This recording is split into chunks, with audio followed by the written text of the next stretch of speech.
So, welcome to the second episode of Mind Matters Cogside Talks, and I'm here today with Elan. So, just for like a small introduction, could you maybe share more about yourself and your background and like what led you here to where you are right now? Because I looked and I saw that your journey kind of started with an early fascination with math, science, and also philosophy to your current focus of, maybe like the origins of life, consciousness, and the beneficial uses of AI and how it Yeah. affects us in the real world. Yeah. So I was always interested in all of these things, but I didn't Mhm. have the right words. Okay. Mhm. So when you're young, you're interested, but your vocabulary isn't really well developed. Okay. As you get older, you understand more and more, and you can actually talk about what you think and what you experience. So I was always fascinated by everything. I mean, I just Yeah. love to know everything about everything. Okay. Uh, but the question is, where did I get inspired to think more about science and math? So first of all, I'm in my early 70s, so Mhm. it's been a while. Okay. Mhm. Uh, so all the really granular details, I've kind of forgotten, but I remember, a lot of stuff. So, uh, um, I didn't have a specific interest in math and science until I was around, the fourth grade or fifth grade. Mhm. Okay. And yeah, my background is, my parents were just regular people. They weren't, when I say Mhm. regular, they weren't highly educated. Mhm. Uh, they're, uh, my mother, a very smart woman, very capable, but basically her background was elementary school. Okay. Mhm. Uh, my father, my actual biological father, did go to university, but he died when I was 5. Okay. Mhm. My mom remarried, and she married a very kind, well-meaning person. But again, uh, they were a product of Europe. During World War, they were born a little bit after World War One, and were basically in their 20s, just before, just around World War Two, and so their life was about surviving during that time, not about school and advancing and things of that nature. So, by any case, so I ended up in the United States, and uh, I I grew up when I'm talking about uh, the time fourth and fifth grade where I really got interested. I Mhm. was living in a neighborhood called Kew Gardens in Queens in New York City. So that's for context, because people wonder, well, what are we talking about? This is Kew Gardens. Elementary school is, a public elementary school, and and I mentioned to you in an email that, and I think you found that I referred to my interest in Forbidden Planet, and that was very memorable to me. This is a movie that I saw on TV, and I just loved it. I just kept watching it over and over and over again.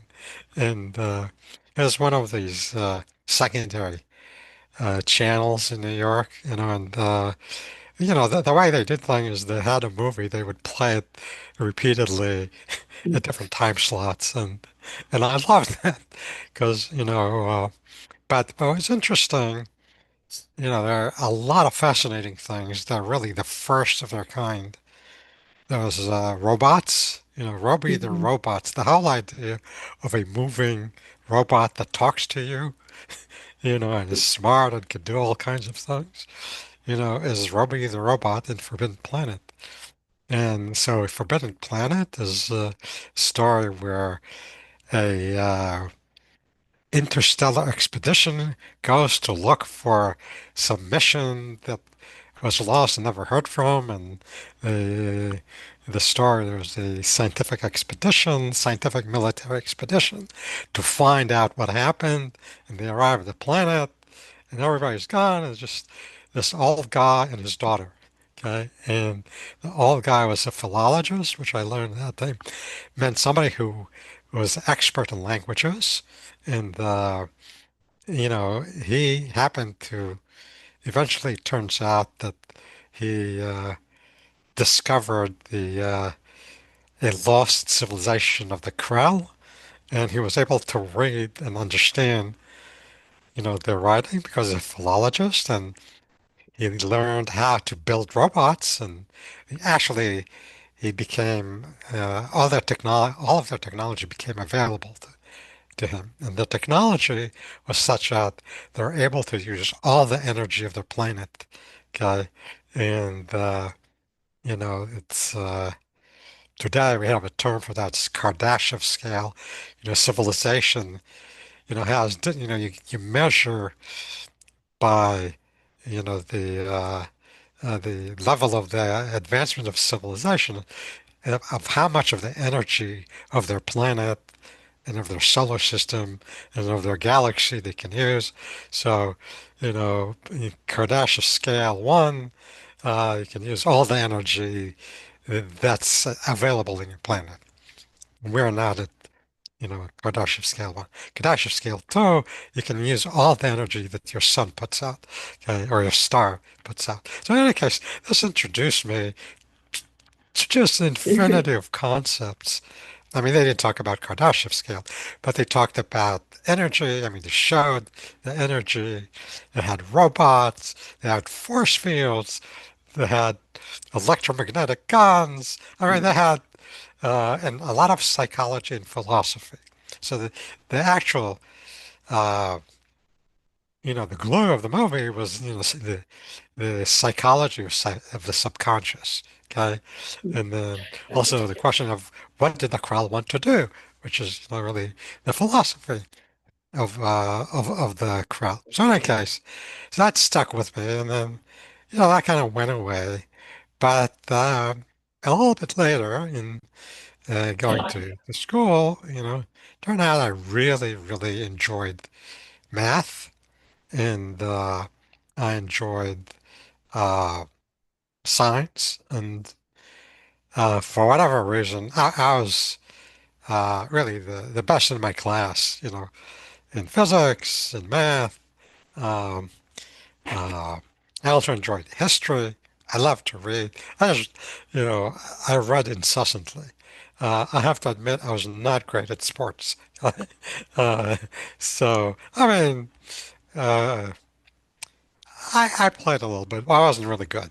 Okay, so I kind of said, okay, I'm the kind of person who likes math and physics and science and writing.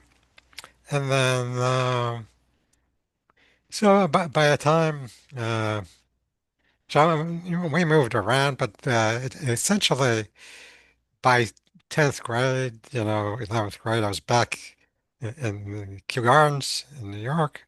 I went to high school at Richmond Hill High School, and I was exposed to computers. We got one of the first desktop computers, which was the Olivetti Programmer 101, which meant that you use machine language, which meant you work with the registers. You worked with a very low level uh, of how to give instructions to computers. And but you could only have 101 programming steps. So the question was how to optimize whatever program you wrote to fit within 101 steps. And that was a challenge. I was in math club, it was computer club. That was my first exposure to computers. I just loved that. I mean, I just Mm. could not get enough of that. Uh, uh, and then, so that was kind of my high school experience. Went to Richmond Hill High School and graduated from Richmond Hill High School in New York City. And then the question, okay, which is around like the age of where you are now. You know, I was thinking, what am I doing? What will I be doing? That, well, that my parents really had no clue about colleges. Mm. So they're great. They supported me and everything, but they just could not advise me, about, okay, this is what I should do. This is the courses I should take. These are the colleges I should be aspiring to. Nothing. This is all on me. Uh, Mm. Fortunately, I had uh, some good friends in high school who were a lot more knowledgeable. And my math teacher was outstanding. My Mm. physics teacher was outstanding. I ended up taking AP Math and AP Physics, uh, a bunch of other AP courses. And so I ended up saying, okay, for college, what I will do, I will study physics. Okay. I mean, I enjoyed physics. I didn't have any reason to study anything else. I mean, Mm. uh, but it wasn't like I planned out my career. Okay. So it's not like, uh, here's what I want to do. Here's what I'm going to optimize, you know, to do whatever. Uh, it's just, okay, I enjoy physics. Uh, and so I ended up, what did I apply to? I applied to some Ivy Leagues. I had, I applied to Princeton. I applied to Caltech. Um, I think those are two, uh, y- you know, uh, major schools. And Mhm. then, if, with the credential that I had, you know, in math and physics and AP, I could go to any college in New York City. Uh, in New York, they have like 30 colleges. They have like Queens College, Hunter College, City College. I mean, there are lots of City of New York colleges and community colleges. At that time, there were not as many community colleges, but a lot of basically four-year colleges. Okay? Mm. So I could go to any one, and uh, so my fallback was Hunter College in Manhattan. Okay? And I applied. The other college I said, okay, which kind of is the safe college, was Mhm. Stony Brook, State University of New York at Stony Brook. And so I did not make it to Princeton. Uh, I was an alternate for Caltech, you know, uh, and I ended up going to Stony Brook. So that was an excellent, excellent, excellent place. I mean, I did not understand how great a college it was. Okay? And you know, uh, just for reference, the leading physicist at Stony Brook at the time was Chen Yang, who was the youngest Nobel Prize winner in physics. At that time, they received uh, he with Saad Ali received Nobel Prize for predicting some event with a parity conservation in physics. And it was so remarkable. They got their prize, and then uh, there was an experiment that confirmed it, at Columbia, and they got the Nobel Prize within a year after, uh, basically writing their theory out. And so it was just like remarkable. And he's pretty much acknowledged as the preeminent physicist of the era. you know, and and he had worked for a long time at the Institute for Advanced Studies at Princeton. Okay, and in fact, Oppenheimer, who was the director at Princeton at the time, wanted uh, uh, Yang uh, to take over as being the director of the Institute for Advanced Studies. But he basically said, look, I enjoy doing physics. I'm a horrible administrator. I do not like being an administrator. I don't like to deal with money and management and stuff like that. I'm just a physicist. So, but he in New York, the state of New York made him an offer he could not refuse. And basically a very large amount of, they created a position called Einstein Professorship, which the professor, it's a shared professorship. They created five professorship, but I think his was the first. He got a lot of money, and you got a big budget, and you can have whoever you want, and you can invite other prominent physicists. So he invited Paul Dirac. Okay. Now, Dirac is an older guy, but he's the physicist who predicted antimatter, who predicted the positron. So when I went to college at Stony Brook, there was Yang, and the people they invited were just, it's like a wonderful place to be. Except I did not know that. I learned that later on. I came to appreciate that only a lot later. But then I just took a lot of physics courses, took a lot of math courses, took some philosophy courses, Mhm. and then whatever required.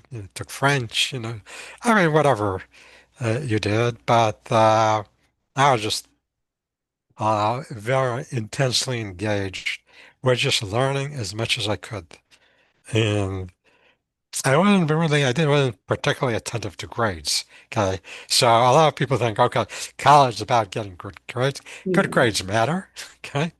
Mhm. But, since in high school, I didn't start out optimizing for grades.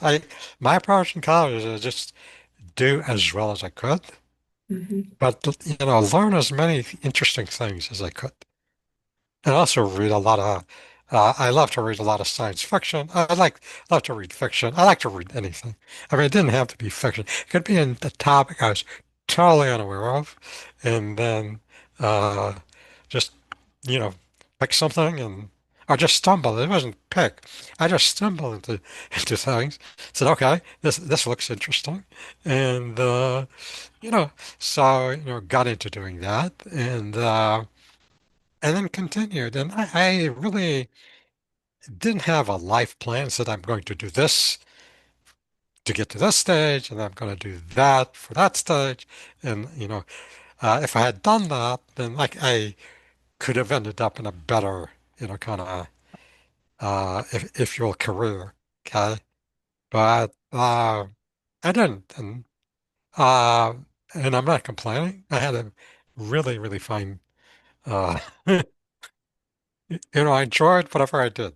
I didn't suffer, Mhm. uh, and so, so where did that lead me? Okay, so just to, uh, so I did my undergraduate at Stony Brook. I ended up at Kent State University, for a PhD, and that, again, there was no particular planning. Okay, but I went there and did a PhD dissertation on liquid crystals and nonlinear electrodynamics of liquid crystals. And if you're using a laptop that has a liquid crystal display, okay, the physics of what makes that display work is what I worked on before Mm. those was popular. Okay. So the physics of doing that, I used to go and say, someday we'll have thin displays that, that you can hang on your wall like a picture. Okay. That was about 15 years before that happened. Okay. And by the time I finished, doing that. All the research, the government stopped funding that. Companies stopped funding it. They weren't into, you know, electrically driven displays. They were into thermal displays. One of the properties of liquid crystals is there's a class called thermotropic that change the way they reflect light by the temperature, their ambient temperature. So people use them for mood rings or, you know, I mean, some people made strips, that if you put in your head, you could tell what temperature it is. It's like having a thermometer without the mercury bulb, just Mm. different uh, combinations of chemicals would basically they reorient the direction the molecules are, and that causes a different reflection. So depending on what the ambient temperature was, they would reflect in a different color. So you could very quickly say, here's this is hot, or if it's if it's calibrated, say this is the temperature. You could say if somebody had a fever or something like that very quickly. So, but they weren't used in the devices we use today for about 15 years. So there are no jobs. I all the companies I contacted, at Bell Labs, Westinghouse, RCA. Uh, in fact, a lot of the work uh, in liquid crystals at the time was done by the RCA research facility at Princeton, near Princeton. Okay, Mhm. so actually, there are a couple of guys there who advanced the electrohydrodynamics of liquid crystals. Okay, but one of the guys that did that actually ended up being the director of DARPA, the Defense Advanced Research Projects Agency. But they did not continue doing the liquid crystals work. Uh, so he went into other things, and uh, somehow I ended up working on I went to work for a company called Ebasco in New York City. Uh, so Ebasco, which stands for Energy Bond and Share Company, was a spin out of General Electric in the 1930s. The General Electric built power plants. I mean, General Electric was formed basically to do what Edison did, was generate electricity and transmit electricity. And they got so big that because of antitrust laws, the government said you need to break up. You can't own everything in electricity. The two companies, they're Westinghouse and the General Electric, and so they split up the the people who built the generators and the power plants, and the generators and the reactors and the machinery and the electrical lines and the utilities.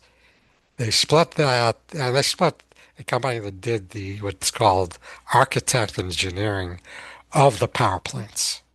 Okay, so the company Basco basically built power plants, any kind of power plants, whereas the hydroelectric, a coal fire plant, the oil fire plant, they built them all over the world. Okay, I mean, they built them. They built quite a few in China and Japan.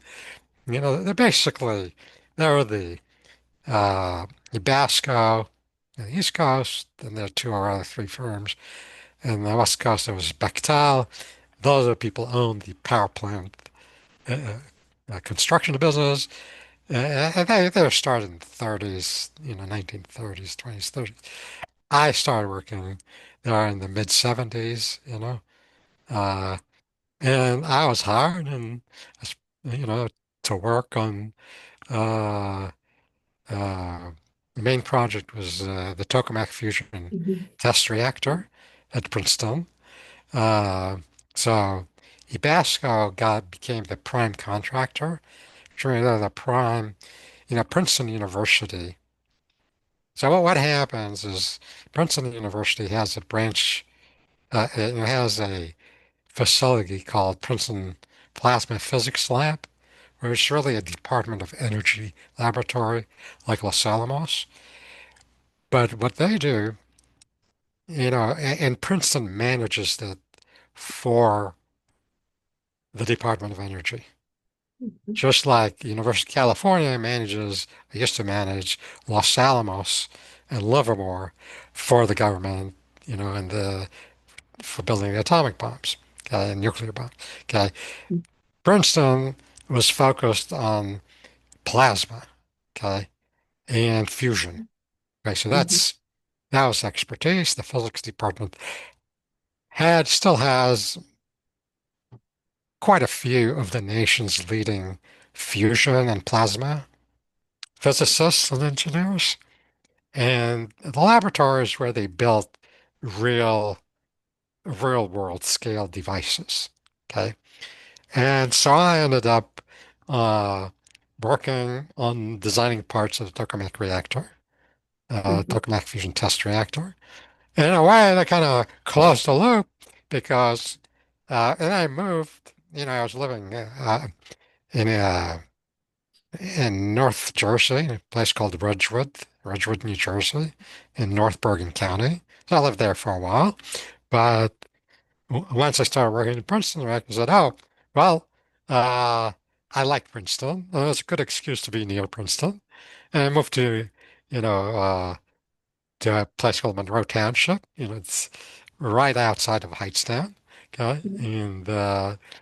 And, my company had an office, a small office on the Forrestal campus, where it's a few miles from the main campus, of Princeton University. And But I could go and work in the library, the math physics library, Princeton University, you know, which I always wanted to do, and Mhm. so that was great. Uh, so I worked in doing that, and also another job I had. I worked a variety of projects at Ebasco. I was there uh, for a little over 5 years, guess. But so the Tokamak, the TFDR, but that was one of the kind. Company designed and built. When I say built, the engineers and the architect designed everything except for some of the components, which is the nuclear reactor itself, which General Electric or Westinghouse would build, okay, and the turbines and the generators. Those are the heavy machinery. Everything else in the plant, our company designed. Okay, there's the buildings, the piping, the electrical controls, the computer systems that control the plants. All that is, the rest of it. And I ended up being specializing in nuclear safety over there, which meant, you know, looking at anything that could go wrong and finding a solution. So my life was every day go and look at all the drawings. I mean, oh, we'd be assigned. It's not just me. There was a number of us, but I said, okay, this is, this is what the area you're responsible. You're responsible for reviewing everything and doing calculations. And it says what would happen if some really bad thing happened, and I mean, for example, people are familiar with the Fukushima disaster in Japan, where there are tsunami, there was earthquake, there's tsunami, the plant got inundated, and then it was a catastrophe. Okay, so they are like Mhm. the type of engineering challenge that we'd be faced. It's called a design basis event. So, you know, there's a earthquake and at the same time there's a hurricane. Mhm. You know, how do you design the plant to withstand all these things Mhm. and not release any radiation? Of course, you had to, you know, uh, turn it off and you had to shut it down. You had to do it in a certain way, that doesn't create hazards. So this is what I basically did, and which meant you had to evaluate all kinds of phenomena that you never thought could happen. Okay? I mean, now I always just imagine everything that could go wrong from anything. Okay? I mean, like a plane flying into a power plant during an earthquake. Okay. Uh, and so the buildings had to be built in such a way, that Mm. you minimize the risk. So that when you talk about philosophy, it's called a design philosophy. You're, but the question is, you can't cost you infinite amount of money. Okay, Mm. in the real world, you have a budget, so you have to say, okay, how much, what's the budget for safety? And that's sort of the point. If you can't afford the safety, the plant doesn't get built because there's always environmental groups. I mean, so what happens when you build things of that nature, there's four parties involved. There's the utility that buys the plant. They're the people who design and build it. There are the community and the environmentalists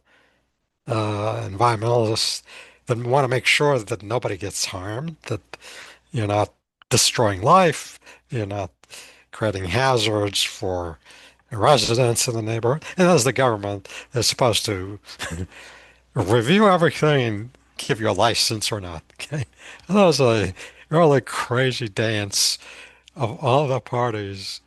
And then there's the marketplace. The marketplace is that the money is typically raised, by investors in Wall Street. It says we will sell bonds, or you know, to give you money to build the plant, and then we'll charge customers, you know, uh, certain price in their, utility bill. Okay, so there's the people who it all has to work together. Okay, which is a very enlightening process because that's real world. Okay, until that time, I really was not exposed to the real world. How the real world works.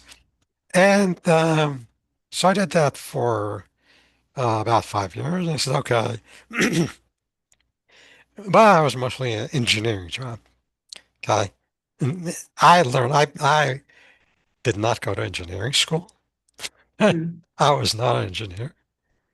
I had great coworkers, with, one of them was an undergrad MIT and graduate work in aerospace engineering at Princeton. And he basically showed me how to do a lot of stuff. Says, here is all you need to know. He just told me this, and he was a really good friend, and he explained everything they needed to know. One thing with physicists is if you have to be ready to do anything because the job is about we don't know what's going on, figure it out. Okay? And uh, so that's the attitude. I came in and said, okay, I just need to learn this. So, but I was engineering, and the thing, what happens with engineering is you get very good at whatever you're doing, Mm. but then you do it over and over and over again, which a lot of people, they love that. I mean, it's really easy. You get to be really good. As you get more practice, there's no stress. It's just, Mhm. okay, do this and you're done. And, it's not like suffer. You didn't suffer. You didn't have to learn something really new every day. And without guarantee, that's not going to work. The thing about science, there's no guarantee that what you do will actually work. Okay. Um, so I don't know if can you see me over there? Yeah. Uh, I'm looking at the screen. I mean, am I in the picture enough? Yeah. Yeah. I guess I wasn't looking at the where my image is. Okay. So, if I'm not visible, let me know. Mhm. Uh, so I'm not sure why I'm not seeing that. But in any case, so when I applied for a job as an engineer, I also applied for a job as a physicist in the government. And well, with the U.S. government, as expected, it took them about 4 years to figure out that they wanted to hire me. That was really crazy. And I had very few computers. Everything was paperwork. And, by the time they got to me, okay, uh, they did actually process my application. And they contacted me from a place they didn't apply to, okay? And so that at those days, the number of physicist jobs, or almost any job, were very limited. So the way it worked is people got like specialist jobs only when whoever had the job before retired or died or something. It wasn't like people just hired people because they thought they're good. There had to be a vacancy, and then the system kind of worked, and then they would connect people that had a list somewhere. They thought these are people we might want to reach out to, and they got to me like 4 years after I applied. Which was good actually, because at that time, I mean, it would have been good to start with, but by the time they got to me, said I was ready for a change. And this is something as a life lesson. It turns out that as you know, today people change jobs very frequently. God, this was not the case, like 50 years ago. Okay. Uh, but typically what happens is you get into something and then you discover what you really like to do. I mean, what you do in school is what you do in school. Yeah. But it's only when you actually do something for a living do you get to understand more precisely what you really like, and or you get to know more of what you really like. And you never know everything, okay? So you always learn and you always discover new things about yourself, okay? So as you grow, you learn that, oh, I really like this and I like that. And typically, and that happens to a lot of people around between 5 and 7 years into your first job. So, okay, I can do more than what I'm doing. I mean, some people are very comfortable, and that's fine. There's nothing wrong with that. But you get to a point where you understand yourself better, you have more skills, you know how to actually look for a better job or for the right job. Because what happened with me was, I had that period, but then um, actually, in the same period of time, I had two offers, one from the government and one uh, from the General Electric division that did spacecraft, that did Landsat satellites, which was also interesting to me. So like, all of a sudden I had to choose, did I want to do satellites or did I want to work for, I ended up working for a research lab in the Navy. And it turns out the satellite job was more of an engineering job, okay? Which is uh, they're Landsat satellites. They're satellites that we use to map land, to understand agriculture and the effects of weather and different things on land. And they kept putting up Landsat satellites. Okay. And all the satellites, if you study them, they have essentially the same characteristics. They kind of look like, Yeah. a certain size. They have solar panels, and they have little jets that help them maneuver. But they're essentially, uh, the innovation is not in the satellite so much, it's in the with different sensors and the different processing. So in any case, I ended up at a facility I never heard about. The U.S. Navy in Florida, and there's a lab in Panama City, which was established uh, in the 40s, 1940s, right around World War II, and they needed a physicist, and they needed a physicist who who was interested in working on underwater acoustics. So that's what I did. I went and, you know, I was not trained in underwater acoustics, and I learned all I could about underwater acoustics, and um, I started developing sensors, ultrasonic I mean, we're developing ultrasonic sensors for various things, uh, and so I started getting into that, and then branched out to other sensors. Uh, the sensors like using lasers, like looking lasers that can penetrate the water and look for things underwater to a certain depth, uh, and then designed all kinds of things, systems that would be used by the Navy, uh, for various things.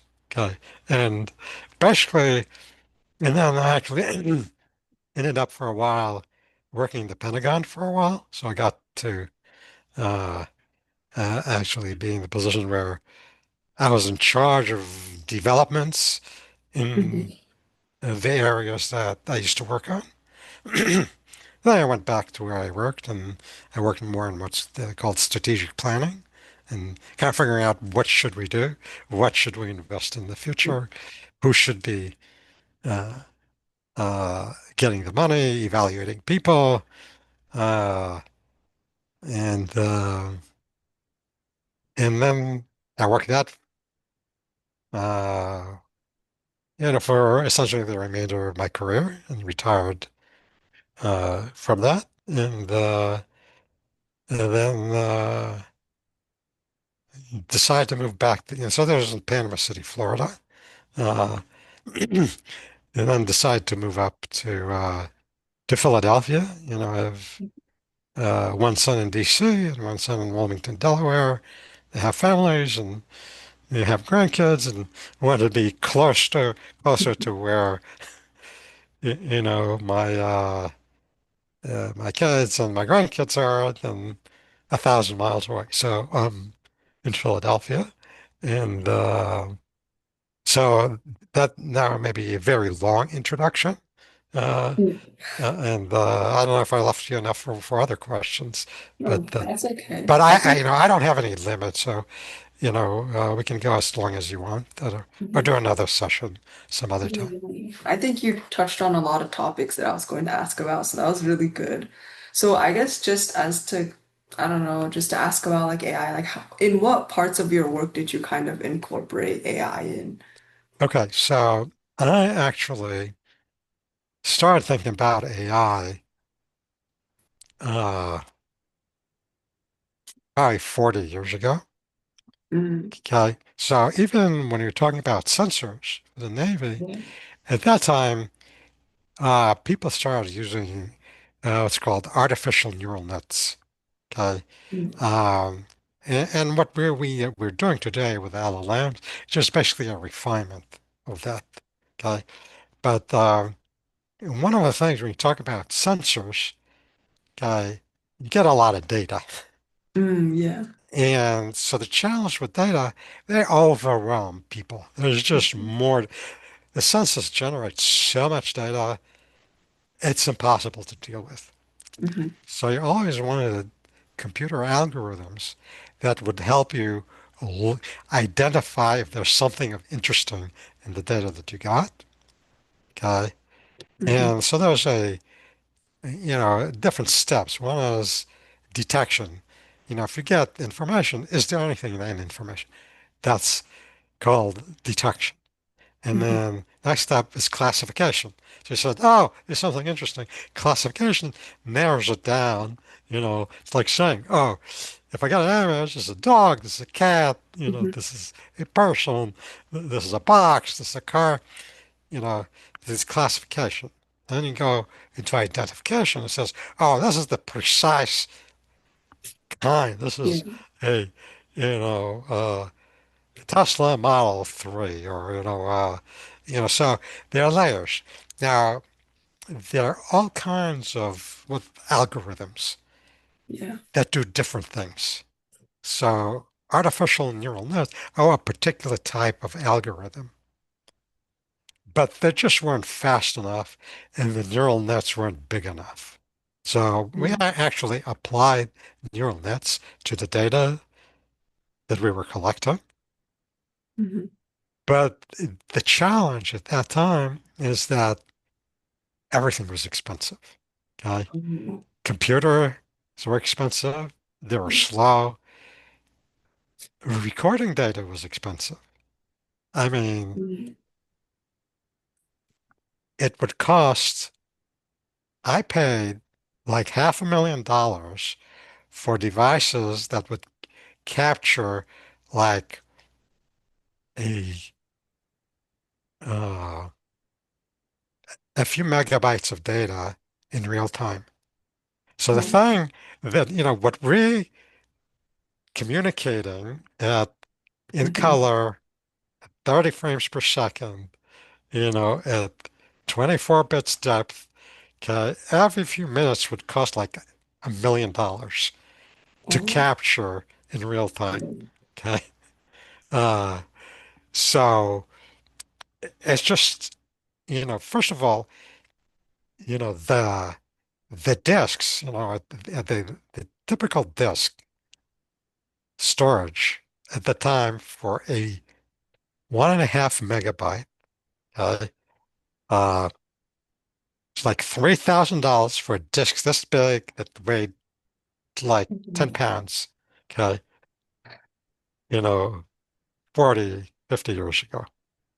Okay. Mm-hmm. So, I mean, we're talking like, if you're talking about terabyte SSD storage, you're talking like $50 million. Okay. Oh. So, and the processing wasn't there.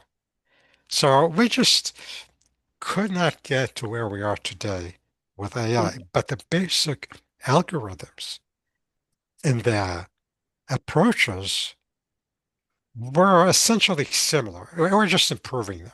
So I was kind of interested in what AI could do. Mm-hmm.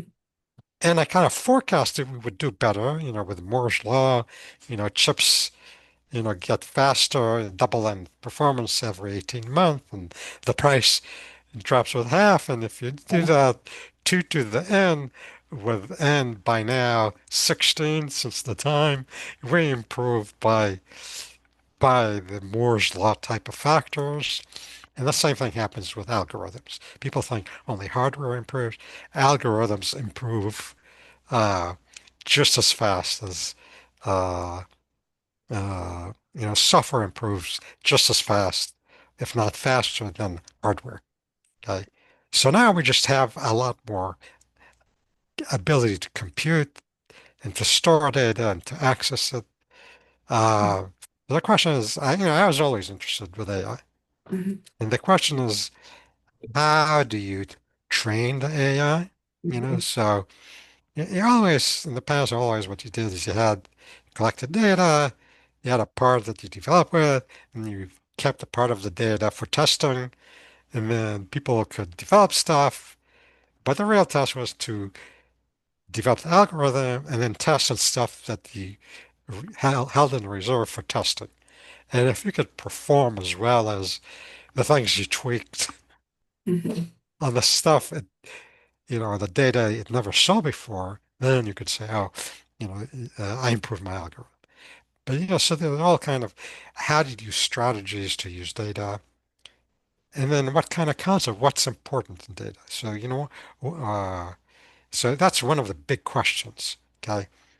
You can, it's if I tell you something, like I give you a physics problem that says I have a red ball, with dots that bounce this high. Okay. What's the relevant part of the data? Okay. Uh, it's the mass of the ball. Okay. It's not what the color of the ball and, how it's painted. Okay. So there's always a question of understanding what's relevant. So, we tend to collect data. Yeah. And it's only through a lot of experience of a lot of people that we converge on, okay, what's really important about the data? So, uh, so that comes from intuition, from experience, from a lot of experiments. Uh, but yeah, so I always am interested, but I got more and more interested in more sophisticated questions. So, one of the things that about 8 years ago, I'd, by that time I'd worked for a defense contractor. I said, okay, they were involved in designing explosives. Okay. So, well, we have a lot of data about Mhm. chemistry and what reactions go. And in reality, when you look at the explosives like TNT, the actual improvement has been very spectacular. Okay. We have not really improved the performance of explosives. Basically, went from TNT, RDX, HMX, basically doubled or tripled the yield, but we didn't do like 10 times better explosives. Said, okay, uh, let's see if we can develop using what's called machine learning, Mhm. uh, just look at different reactions and run simulations and run analysis of what different combinations of chemicals would create better explosives. And so it turned out you could do that, and you could do that really fast. And you know, and we got requested by certain organization not to publish it because it's just too easy. Mhm. Okay, because the data was public data. The basic chemistry is pretty easy. So the question with AI is what is your imagination? What can you conceive? And what do you want to test out? You have somebody who will give you the computing power or give you money for the computing power and have access to the computing power and try it out. And so what will happen is uh, you'll bounce around and then you discover something interesting and maybe not the thing you set out to discover. Uh, but you'll discover something interesting and you just keep pursuing it. Says, oh, I can improve that. And that's what's happening in AI today. People are experimenting wildly all over the place. Okay. Mhm. There are probably 100,000 different models out there because it's just really easy. It's like taking Legos and putting pieces together and seeing what you can do with it. And, it's like, oh, this is a good direction. And just keep going with whatever direction you want. Uh, now, so, but the thing was that the key part was not the technology. Key part were people who are really passionate about just keeping going. They were just convinced their approach was going to work. And they're smart people. They're not stupid people. They're, they paid attention to what was going on. They're scientists in the true sense of the word, which just means just go out into nature and see if there's anything interesting there. If it's interesting to you, pick it up and look at it. And then, if it's really interesting, put it under a microscope and do every possible test you can. Put it in a microscope, put it in an MR, magnetic resonance, take an X-ray of it, run all the possible tests you can imagine, and see if anything interesting, Mhm. is going on. Okay, that's how we discovered X-rays. Okay, I mean, people didn't start out and said, "Oh, I'm going to put my hand in front of a X-ray tube and image Yeah. and see broken bone." Nobody planned that. It's just somebody noticed some phenomena and somebody else accidentally put their hand, in front of some radioactive source and, they happen to have some fluorescing material and or some photographic plate and say, oh, wow, something happened with radar. We did not plan on having radar. Radar happened because, fortunately, at the Naval Research Lab, and this was around when radio was started. The uh, people started using for radio broadcasts, and a plane went by a radar antenna and interfered with a radio. And I said, "Oh, we're getting a reflection from the plane." And somebody said, "Oh, a reflection. That means we can detect planes." Yeah, because our military says, "Oh, we want to detect planes before they reach us." And from that developed radars. And it's just same thing with the cosmic background radiation.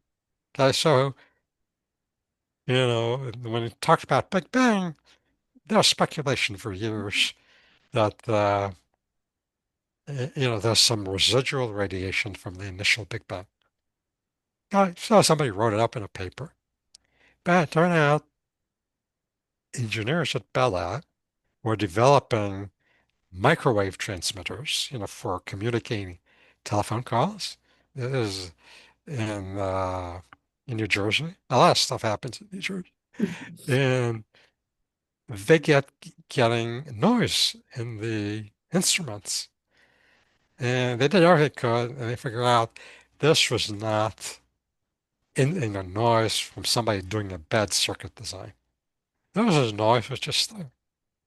And then they dug deeply and said, "Oh, this is the noise that the universe created, 13.5 billion years ago. It's exactly in the same frequency as predicted. And if you build a big enough antenna and you had good instruments, you could pick up the cosmic background radiation." And that's how we stumble into the cosmic background radiation. It's just accidental. Okay, so but the important thing were the people recognize there's something interesting there. So this is the same thing that's happening with AI. People are doing experiments, and as they do experiments, they find something they weren't planning. I mean, they're doing hoping to find something interesting, but they didn't know what exactly would be the interesting thing that would be useful.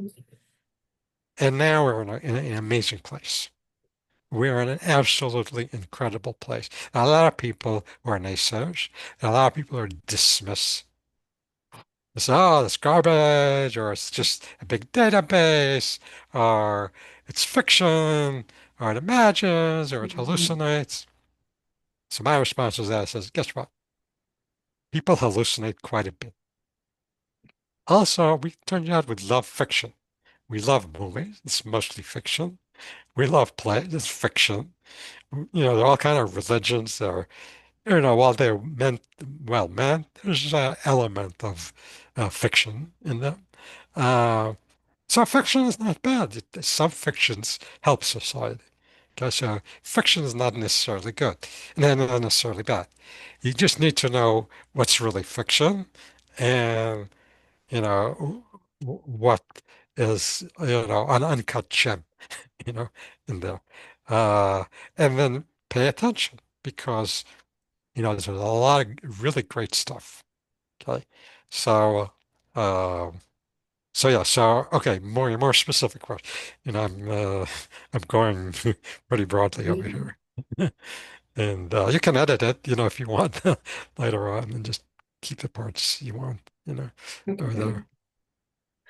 So I know, I think you were talking about a really good point of how like a lot of kind of advancements come from accidents, but A also like lot. but we Yeah, also have to like I feel like we also have to take in like the consideration of like biases. Like I know one time like in my class like we were talking about like we were studying like the moon and we were just talking about how a lot of people like tend to correlate things with the moon like because they have like a lot of data that proves of it. So like how do you know that like it's not just like a coincidence, you know? right. So what are your thoughts on that? Like Okay. how does it Uh, kind of work? so from the time philosophers, especially like Hume, said correlation is not causation. Okay, Mhm. that's like the standard. You can Mhm. correlate Yeah. everything with okay. You can say everybody who drinks water dies, you know. So drinking water eventually kills you. Okay. Uh, I mean, it's like the simplest correlation. Okay, that's Mhm. nonsense. Okay. Uh, and you're going to go and create situations like that everywhere. Like say, oh, a person with green eyes walk past me during the day, and because of that, I have bad luck. And, Yeah. I always have bad luck when there's a person with green eyes that walks by. Okay, no, that's not why some things don't turn out. Most things don't turn out the way you want, or not everything turns out. But you can make up reasons. So people are very good at making up reasons for whatever things they want to make up reasons for. Okay. Mhm. Yeah. So, um, so we're all biased Mhm. by definition. Okay. Uh, we are biased by the way we're brought up. We're biased from before we were born. We're biased by the music that our mom used to like, and if she liked Mhm. it a lot and played it a lot, if you'll turn out you probably will like that music. Okay? Mhm. And it probably will not like foods that your mom didn't like, Uh, we are, part of us is programmed genetically, okay? Because that's who we are. We are unique individuals that have a unique genetic profile. And that genetic profile, creates different situations. For some people, it creates allergies. For some people, they have color blindness. It's not because they want to be colorblind, it's their genes are set up so that certain colors do not register. Okay? That's a Mhm. bias. That means you cannot see certain things that other people see. Okay? So you have to be very clear about what you mean by bias. Okay? And whether bias is a good or bad thing or just a natural thing. Okay? So it's not bias is good, bias is bad. You know, every physical thing has some bias. Yeah. Okay.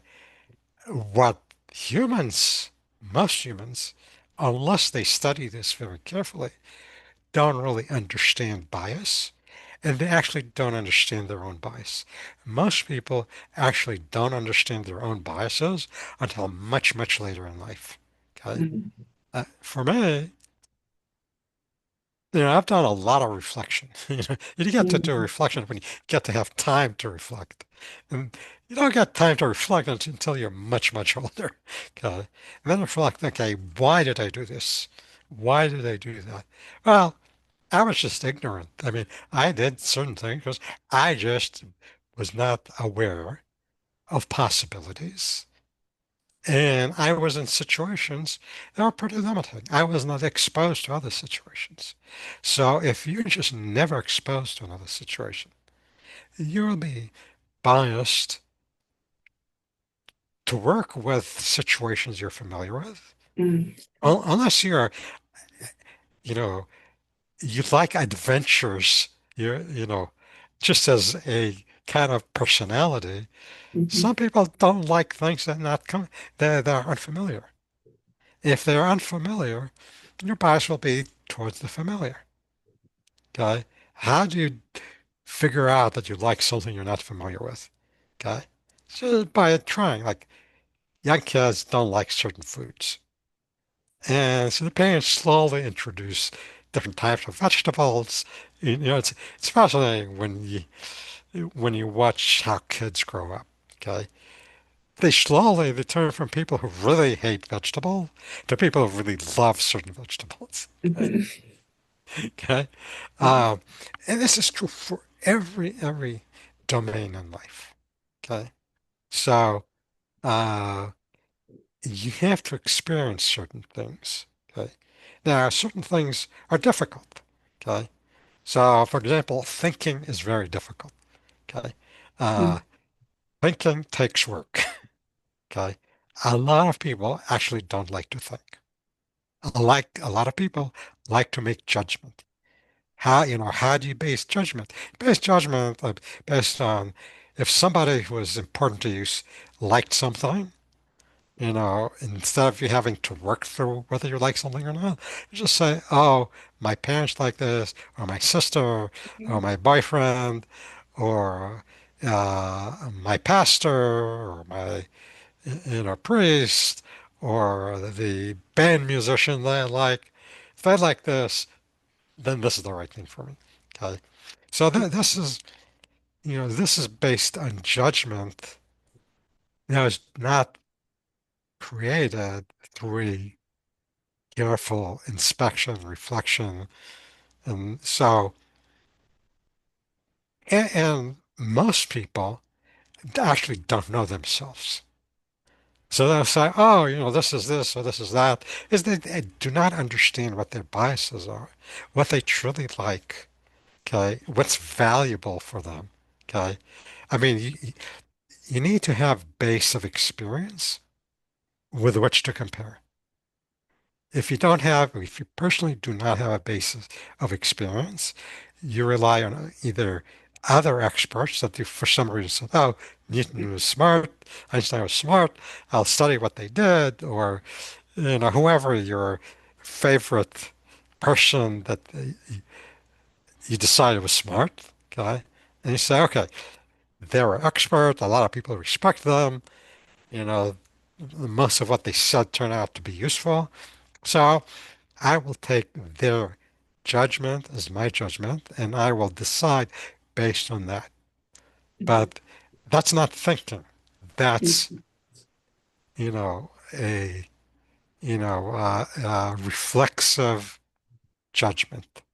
Okay. So,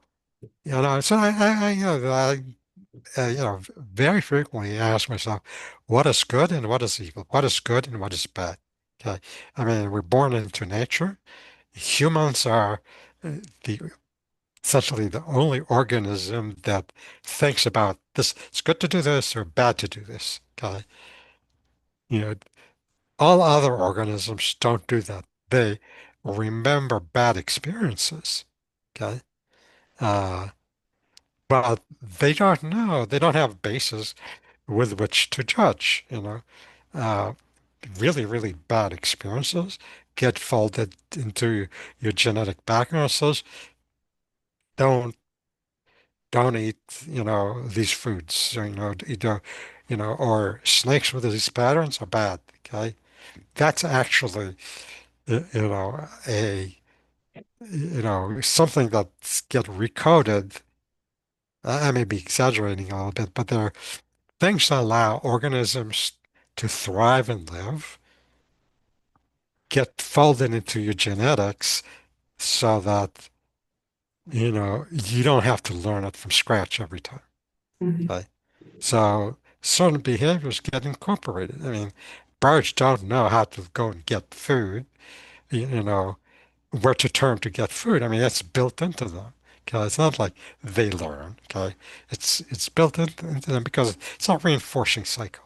Okay, so when I encounter a bias, I need to understand where's that bias coming from. Is that of somebody being brainwashed? From somebody being exposed to a bad experience was, in Southern philosophy, there's a whole, spectrum. Is this justified? Is the bias justified or not justified?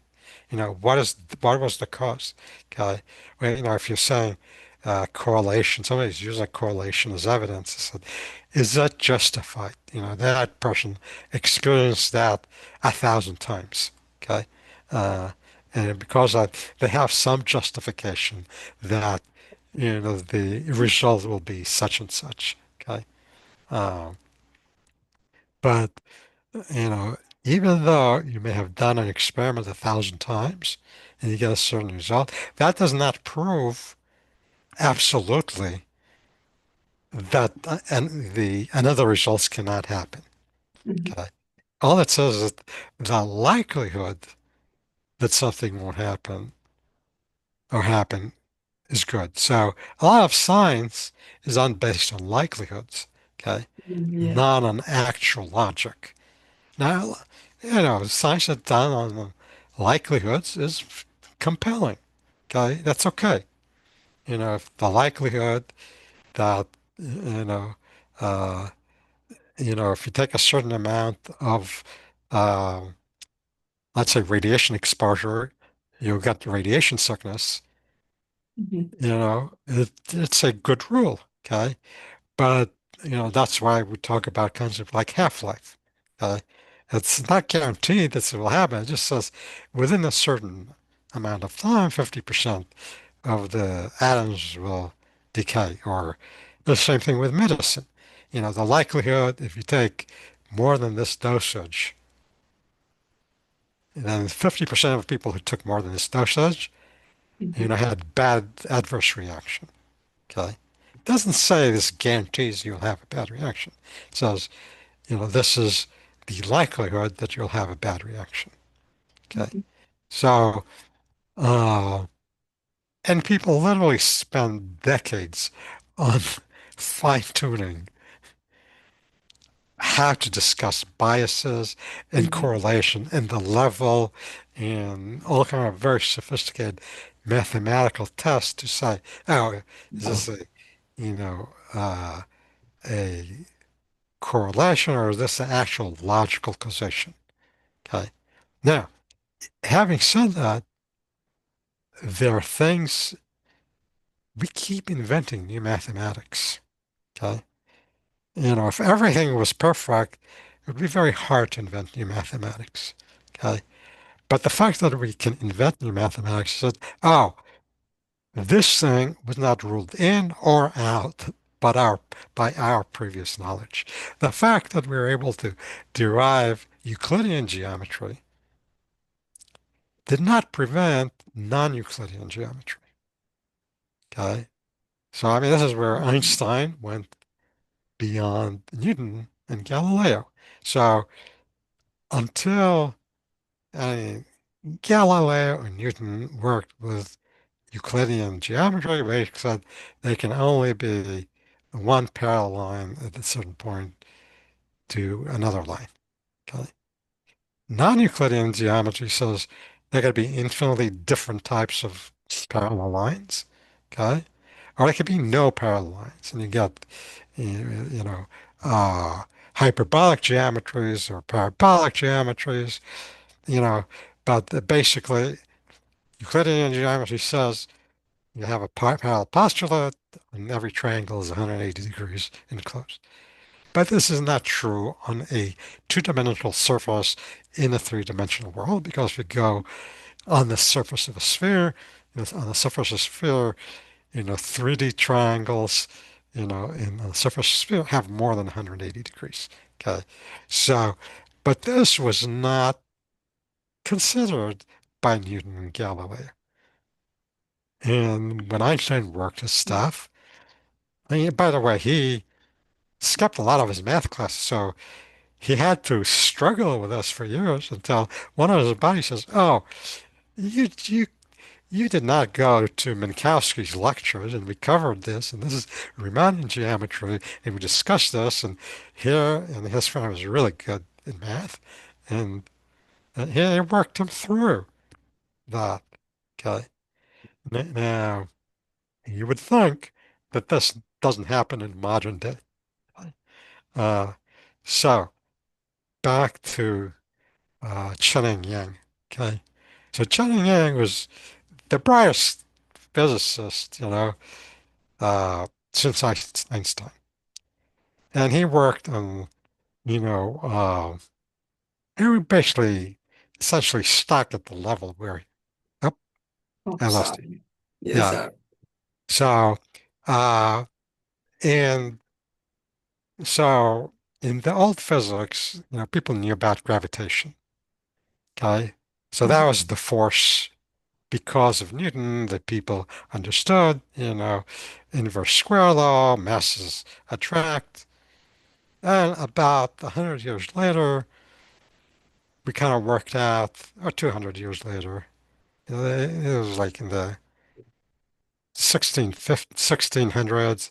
By the end of the 1800s, 1850, we got to understand electromagnetism, that, opposite charges attract, like charges repel, and the Inverse square law.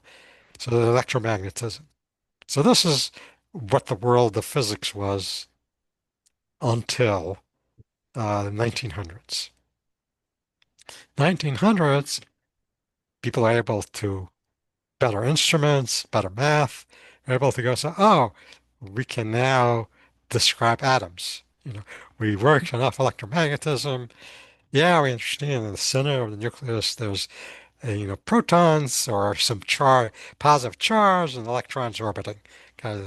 So they explained that with gravitation and with electromagnetism.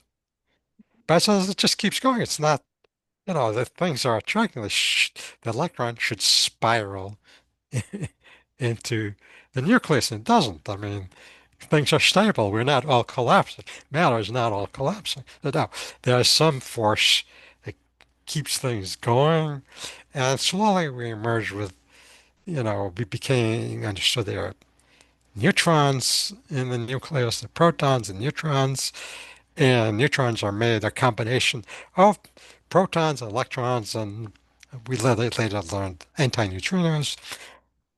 But we, you know, understood more, and we understood what's called weak and strong interactions. Okay, and which was just occur in very at short ranges, and that's what keeps elementary particles from collapsing. So, and T.D. Lee and Chen and Yang worked on the weak force and strong force. But then we got to a point around 1970 that progress was not being made. And uh, seeing Yang with another uh, uh, colleague of his, Mills, created what I call the Yang-Mills field theory, which pretty much explains everything. But it was stuck. Turns out that even though Chen Yang was a physicist, his dad was a mathematician in China, professor of math, he sent him to study in Chicago. That's why he ended up in the U.S. Mhm. As before World War II, his dad says, I went to Chicago to study. You have to go to Chicago. You have to study. You know, you're going to, be a professor, blah, blah, blah. So, and Chen Yang was a student of Fermi, Enrico Fermi, at the University of Chicago, brilliant man. And it gets, being into 1970, by this time, uh, Yang got his Nobel Prize in the 1950s. Um, he said, I'm stuck. He said, just like Einstein, he was stuck. But even though he was really, really great theoretical physicist, understood math very well. Uh, Turned to uh, the guy who was the chairman of the math department at Stony Brook, Jim Simons, and see, now just for the side story, Jim Simons left being the chairman of the math department, and he later started the hedge fund called the Renaissance Fund. The Renaissance Fund, the most successful hedge fund, for like decades. Okay. Mhm. And we like made like 30 or $40 billion, just, you know, stopped doing it. Okay. Uh, but Chen and Yang, you know, went to Jim Simon. The physics department is one building perpendicular to it. There's the math department. So you just walk over there. So, I don't understand this. And he said, please, let's for the next few weeks do a lunch seminar where you explain topology to me. Okay. And topology is a part of math, talks about abstract shapes and how Mhm. shapes are related to each other. I said, here's what we're doing, and we're stuck. And So he basically, over a period of a few weeks and long lunches, Yang, his colleagues and bright students and, Jim Simon said, here's what we do in topology. He says, what you're doing here with this stuff, this is what we call it in topology. These are called fiber bundles. And if you know about fiber bundles, then these are the rules and the regularities that you can apply, in physics, which is the same thing that happened to Einstein. He didn't know that all this stuff had been developed in math by pure mathematicians, because nobody translated the language of math, of pure math, to the language of physics. So, you know, so Simons explained fiber bundles and topology in a way that Yang and his crowd understood it. And from that time on, physics got a new burst of energy for the next 30 years of development uh, uh, in physics. So why am I telling you this story? The story is that you could be the brightest person in the world, Mhm. the most successful person in your field in the world. And there'll be things that you don't know, and that you don't know that you don't know, and then you don't know how to talk about them. Yeah. Okay?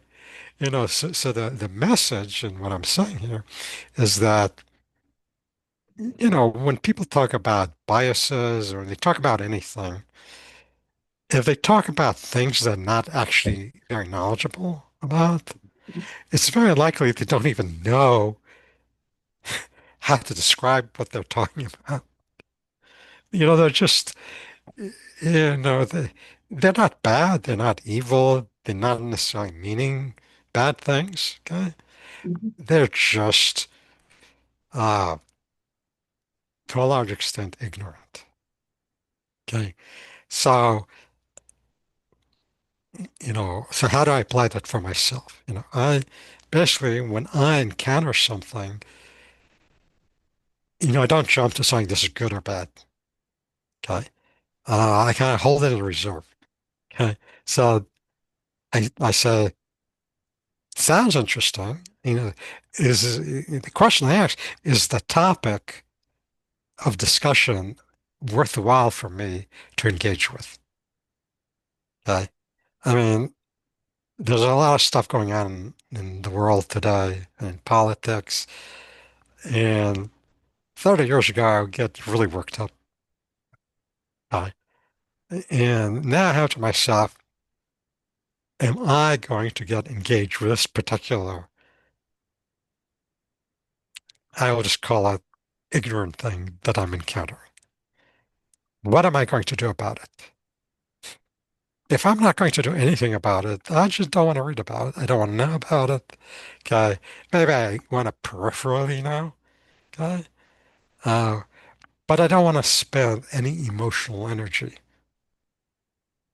on something that maybe two ignorant parties are arguing about because of whatever reason.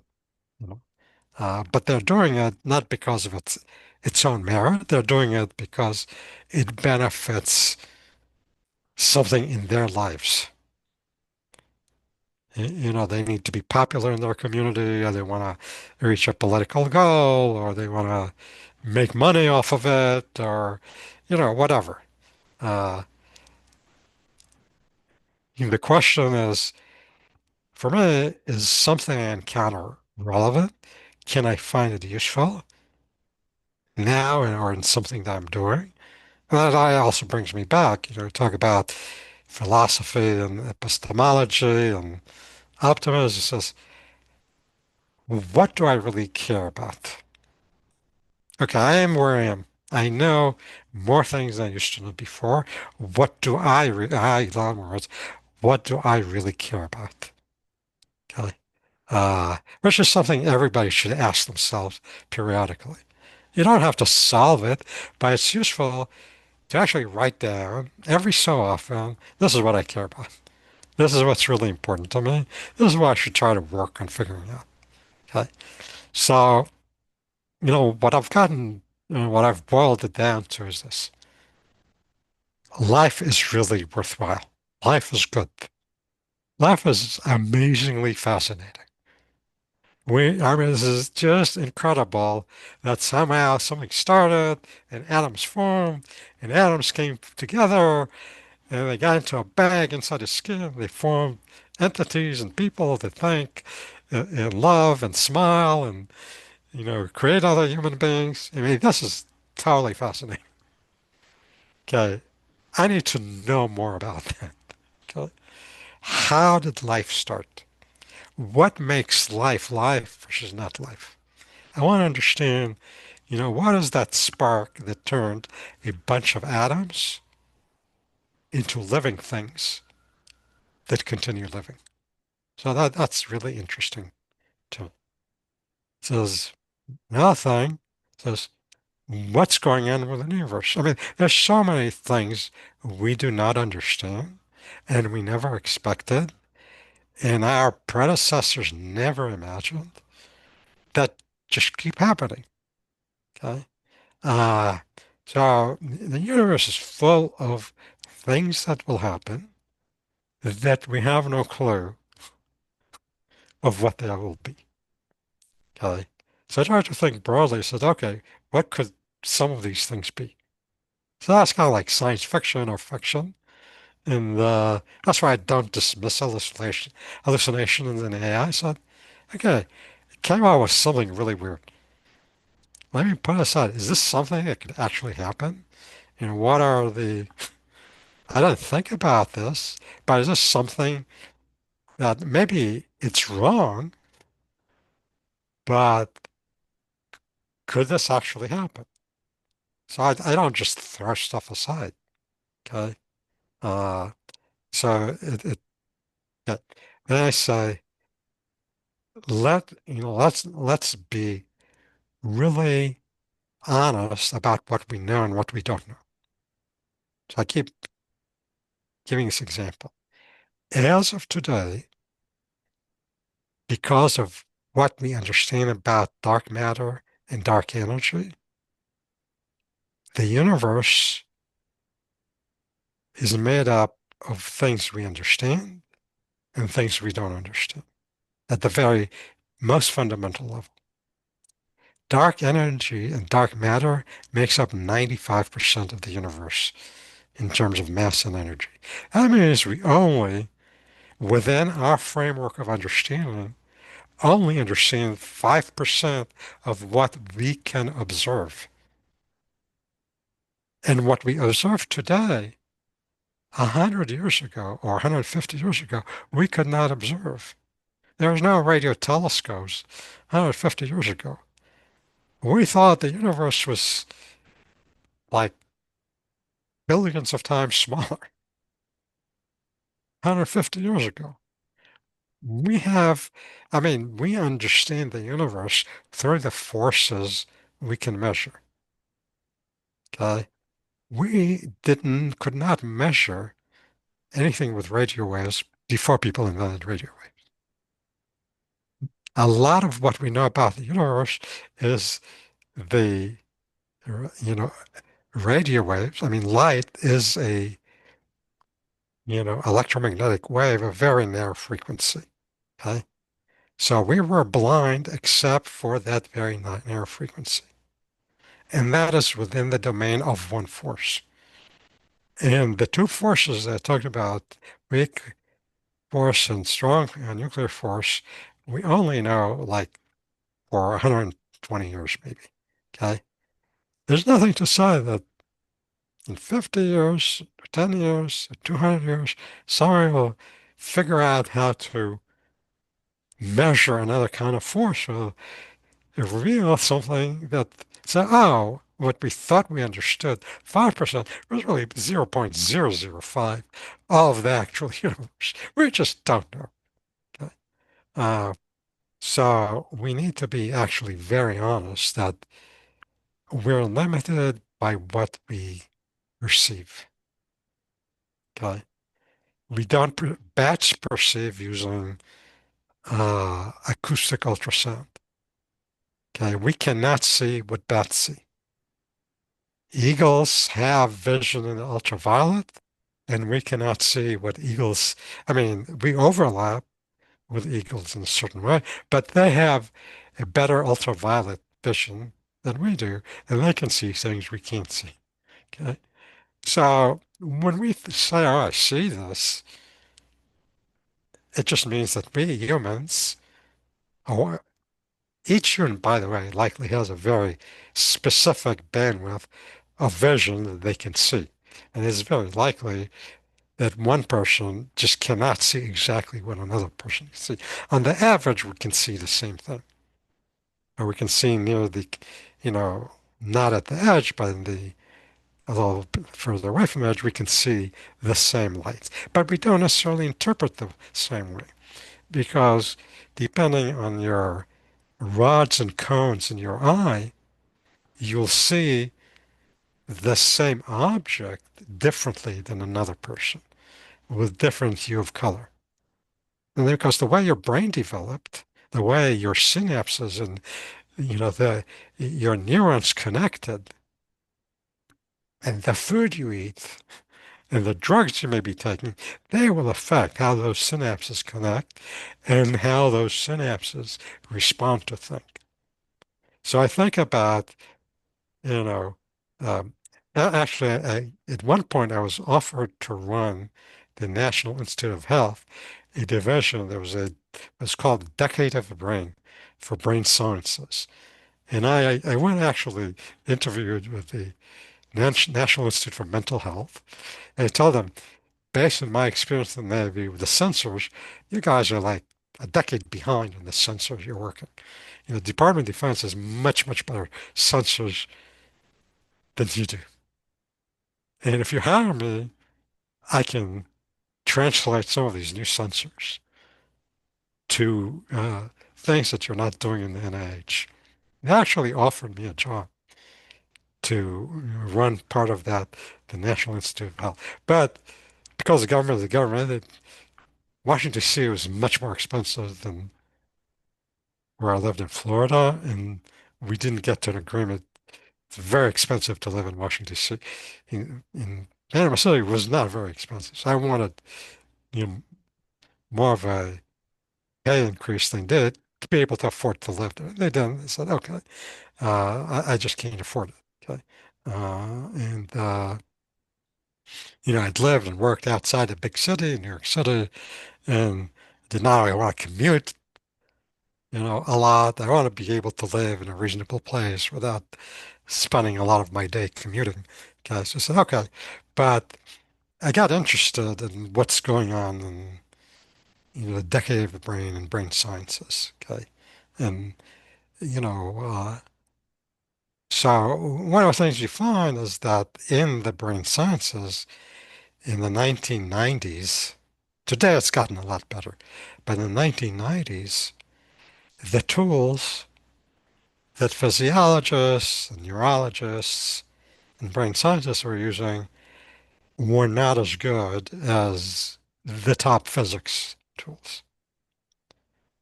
And that, again, communicating between communities of specialists is very, very useful. Okay.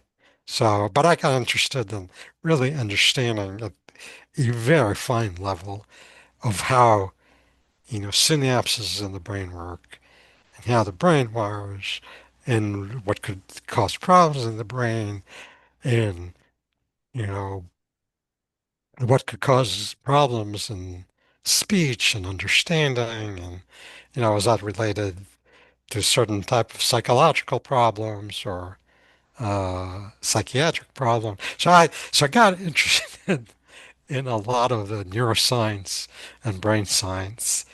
Uh, and but in any case, back to uh, what I'm interested in. I said, okay, is a topic interesting? Will it allow me to improve my understanding of what is important? So understanding the universe is important. Understanding life is important. trying to figure out how to live longer. So one of the interests that I have is, okay, we live, you know, the maximum life is around 120 years. Okay. Sequoia trees live thousands of years. There's some sharks that live for 500 years. Okay. There are other organisms on Earth that live a lot longer than humans. What can we learn from that? So these are the kind of things I understand basically life and understand what can we do to make people healthier, to extend life, and basically to live better. Okay.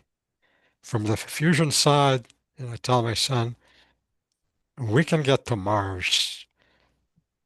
If we develop the fusion technology, we can get to the point where we can go to Mars in a week. I mean, right now, it's like a round trip is 3 years. Okay? Because the way the planet's orbiting, the distances, and the limitation of chemical rockets, it takes a certain time to get there. We can only go there when there's the right window of separation between Earth and Mars. Then we have to wait for another window to come back, and the total round trip is 3 years. It's pretty long. Okay. But if we develop fusion to where it should be, then by my calculation, from Earth orbit to Mars orbit, getting worrying about from orbit to the surface is separate. We know how to get into orbit. So, going from orbit, from the surface of a planet to orbit, it's, it's probably well done. We know how to do that. We do that routinely. Okay. The problem is from an orbital point on Earth to an orbital point, you know, on Mars. Okay. Uh, should take when we are good at it, no more than a week. Uh, I also calculated because if you look at physiology, humans cannot stand acceleration of more than a certain amount for an extended period of time.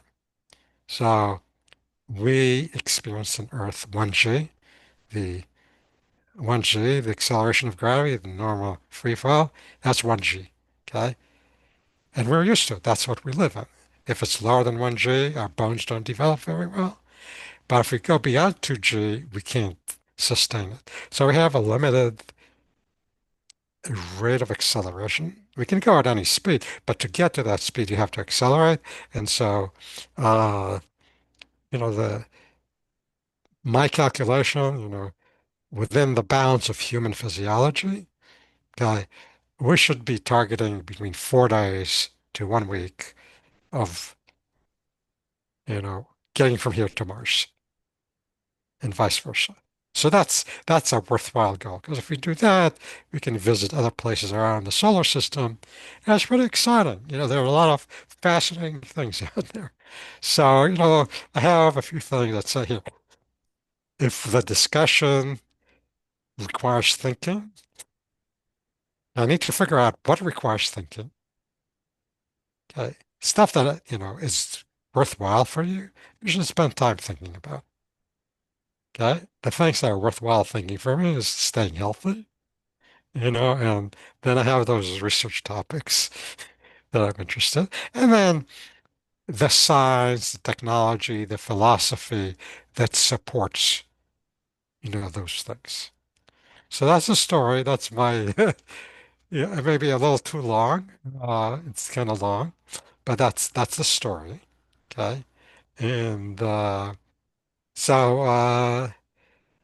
don't know how you're going to chop it up and take some pieces that you like, or well, let me ask you, well, how are you looking at using, this the discussion? Yeah, you're muted, for some reason.